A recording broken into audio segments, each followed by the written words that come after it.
The UN Security Council has called for an end to the intensifying and expanding conflict in Ethiopia and for unhindered access for humanitarian aid to tackle the world's worst hunger crisis in a decade in the war-torn Tigray region.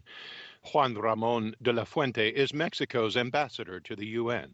The members of the Security Council further expressed serious concern about the impact of the conflict on the humanitarian situation in Ethiopia, as well as the stability of the country and the wider region. Also Friday, 9 rebel groups battling Ethiopia's government announced an alliance that included the Oromo Liberation Army and the Tigray People's Liberation Front, which has been locked in a year-long war against Prime Minister Abiy Ahmed's government. The top UN human rights official on Friday called for Sudan's military leaders to step back following a coup last week in remarks delivered at an emergency session on the situation in the country at the Human Rights Council in Geneva. High Commissioner for Human Rights Michelle Bachelet described the October 25th military takeover as deeply disturbing and called for an end to the use of deadly force by the armed forces, as well as military police and intelligence elements, which she said had so far killed at least 13 civilians. Events since the coup have recalled a somber page in the country's history when freedom of expression was stifled and human rights were comprehensively repressed. The United Nations is seeking an end to the political crisis following the coup by way of talks between Sudanese Prime Minister Abdullah Hamdok, who was placed under house arrest, and military coup leaders.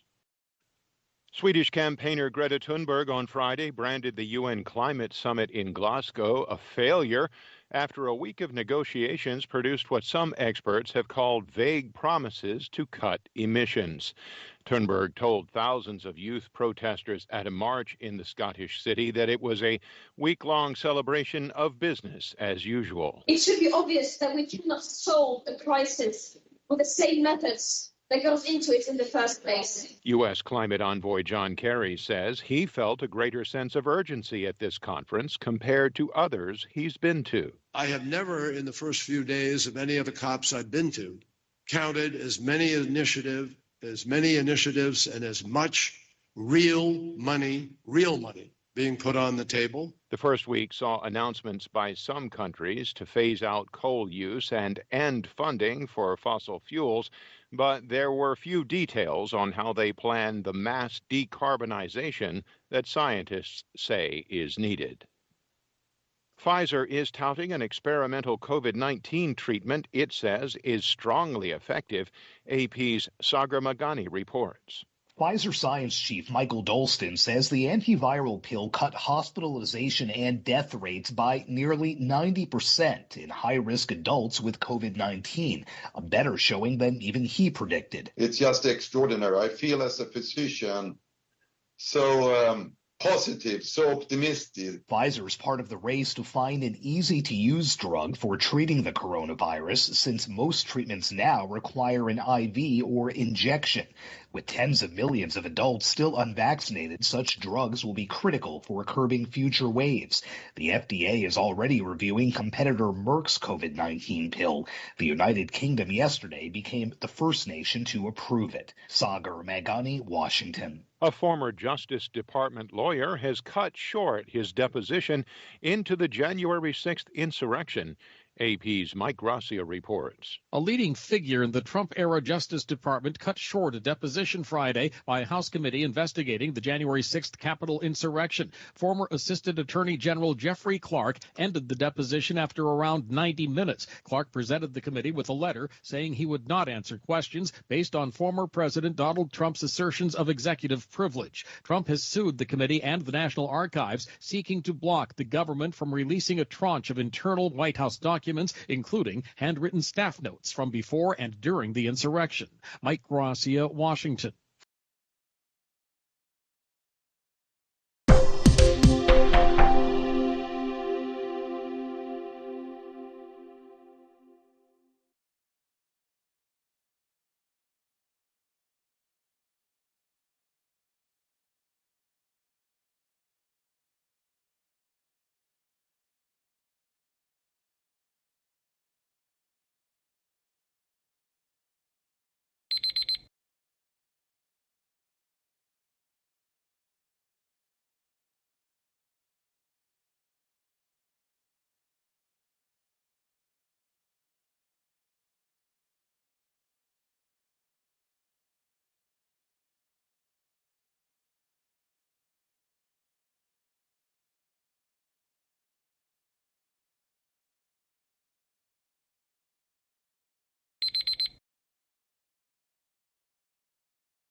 Hi, thank you for watching.